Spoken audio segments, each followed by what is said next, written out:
Right, welcome back to Turdtowns, the channel that shines a light on some of the lesser known places in the UK. For good, but normally for bad reasons.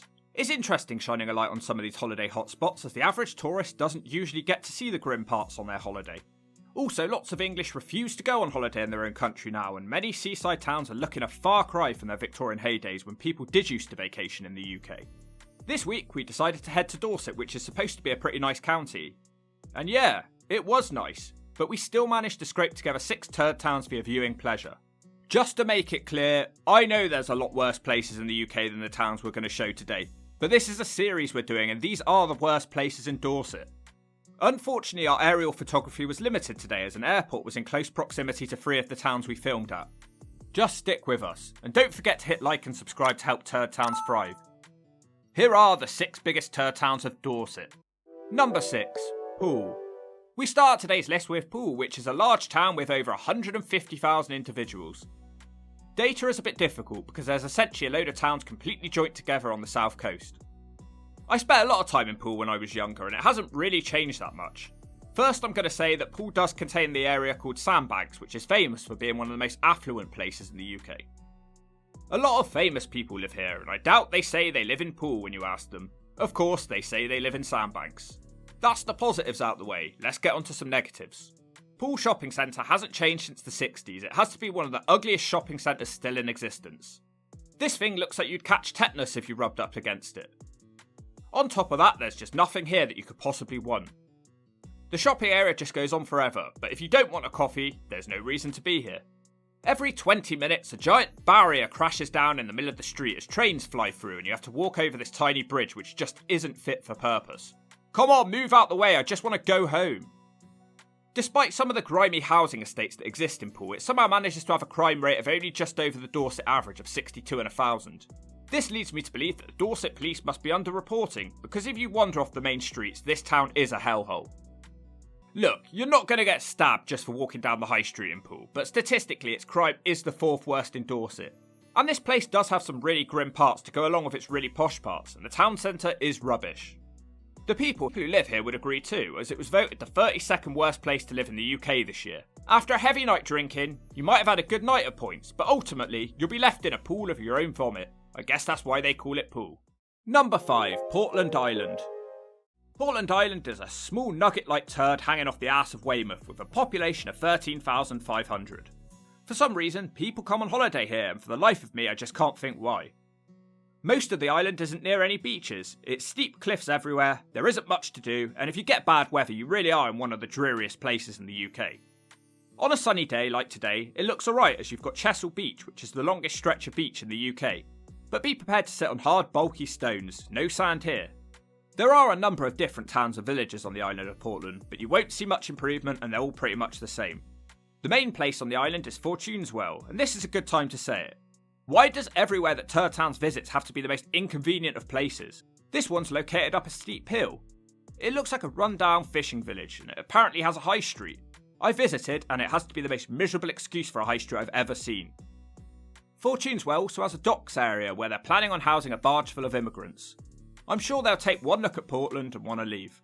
Portland is probably most famous for its 2 prisons. Yep, this small island is home to 2 prisons. What a lovely island this must be to live on.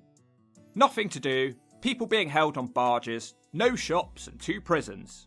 The average house price on the island of Portland is $248,000, which is miles off the Dorset average price of $420,000. In fact, Portland is the cheapest place in the whole of Dorset to buy a house. But that being said, it's still a waste of money. If you really need a roof over your head that badly, I'm told you can stay for free in the prison. Portland's only other claim to fame after the prison is the banning of the word rabbit amongst the locals. They're still scared of the word rabbit after some rabbits caused rocks to fall in a quarry 100 years ago. You know you're in a backwards part of the world when things like that are still happening. Honestly, it's fine to visit Portland for the day, but do not live here. Most people who visit Portland are just here to walk the coast path anyway, and they spend the duration of their visit looking out at the sea, and not inwards at the miserable excuse for an island.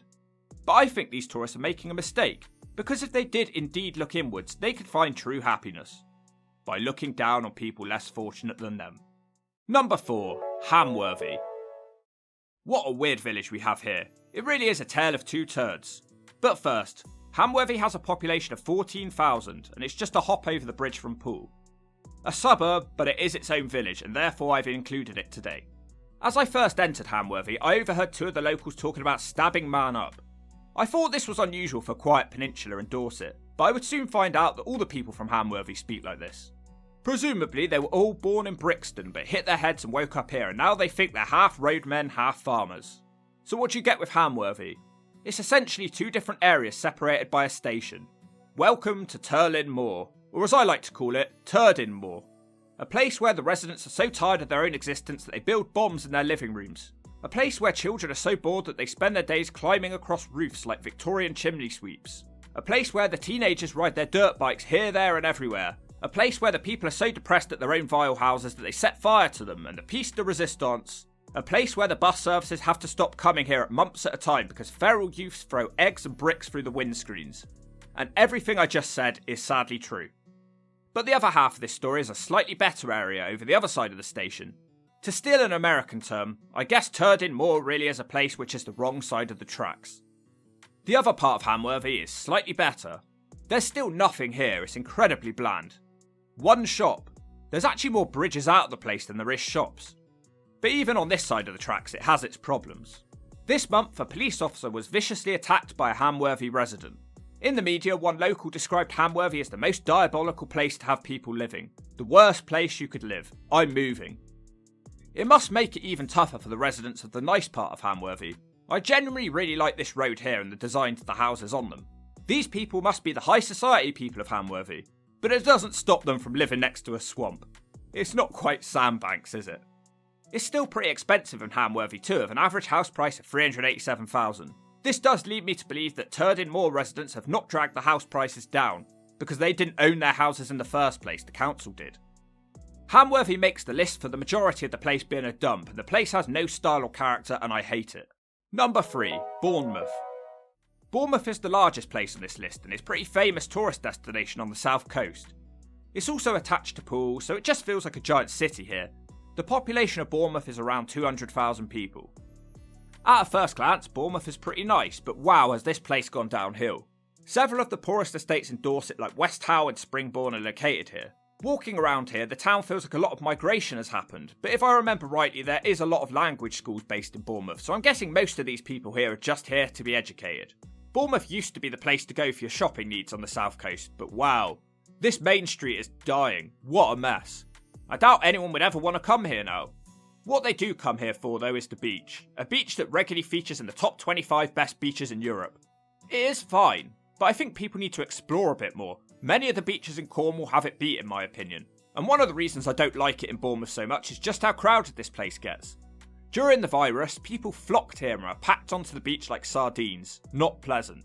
And that leads me nicely onto Bournemouth's worst problem. The roads. Jesus, I hate the roads in this area so much.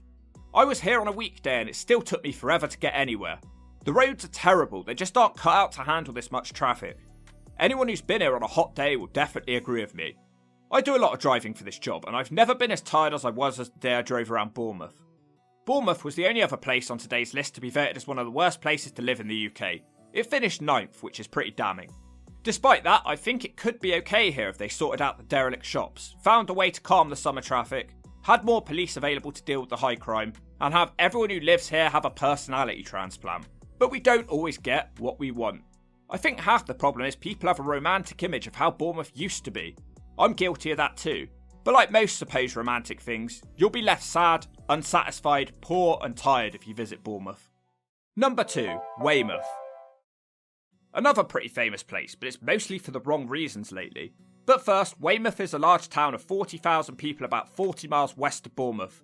And just like Bournemouth, it's originally famous for its beaches and therefore tourism. Weymouth has been in the news a lot lately for the amount of people who are struggling here and the fact that the town is in a state of disrepair. So with news articles like that, I just had to visit. Now bear in mind, I didn't visit in the summer when everything is working and just genuinely it looks better in the summer. And to be honest, despite it being the spring, it still doesn't look terrible. Possibly it's a case of the media exaggerating. I like to deal with facts though, and the facts is why Weymouth has made it so high onto this list. First of all, 2 of the most deprived areas in Dorset are in Weymouth. Unemployment is actually lower than the UK average, it's around 3.3% here. But the main problem here is a lot of the jobs in Weymouth are low paying. This means that 16% of the children here are living in what is described as relative poverty. So the job prospects suck, and anyone who wants to be somebody moves out of the Weymouth area. And on the subject of poverty, Weymouth does indeed have a homeless problem. It's a fact that 55% of Dorset's homeless population is shipped into Weymouth. This introduced some new characters to the town and the locals were not happy. This totalled around 140 households of homeless people. They were kept in B&Bs on the seafront and it caused chaos for some residents. Now that being said, when I visited I didn't really see any homeless people. It was a cold day though, so maybe they'd gone somewhere to keep warm. But another cold hard fact about Weymouth is that it's the most dangerous medium-sized town in Dorset. It has a crime rate of 71 in 1,000, which is also the second worst in Dorset. The average house price in Weymouth is $317,000. It's probably more than you'd expect, but it's a popular destination for Londoners, which is driving up the prices. Yes, Weymouth doesn't seem as bad as some of the places I've visited on this channel, but by Dorset levels, it's bad here. In the winter, Weymouth is a depressing hellhole, and in the summer, Weymouth is a depressing hellhole. Number 1. Boscombe. Yes, number 1 is the Bournemouth suburb of Boscombe, which contains around 20,000 miserable souls. Boscombe is not officially its own town, rather it's a suburb of Bournemouth. It used to be its own place until the 1800s when it was forced to become a part of Bournemouth against their own wishes. But the biggest question is, why would Bournemouth want Boscombe? Boscombe is notorious in Dorset for being a place that you just want to avoid. It's so notorious in fact that I just had to give it its own entry. This is a place full of drugs, full of crime and full of homeless. Yes, compared to a lot of places in the UK, you wouldn't bat an eyelid at Boscombe. But this is Dorset. They wipe their butts with imported Persian toilet rolls here.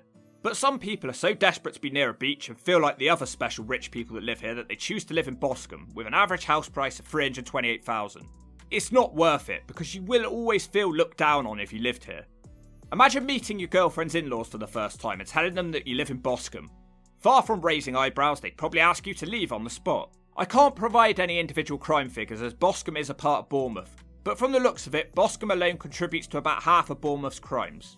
Everything's closed down here, the people look shady and tired, homeless people throw chips at you, vicious pit bulls are held on spike collars, and this was the last place I visited and it sent me spiralling into a depression I held on to the whole car journey home. Boscombe is the worst place in Dorset and everybody knows it. That's another county crossed off the list for me. Don't forget to write in the comments where we should visit next, and don't forget to hit like and subscribe to help Turdtowns thrive.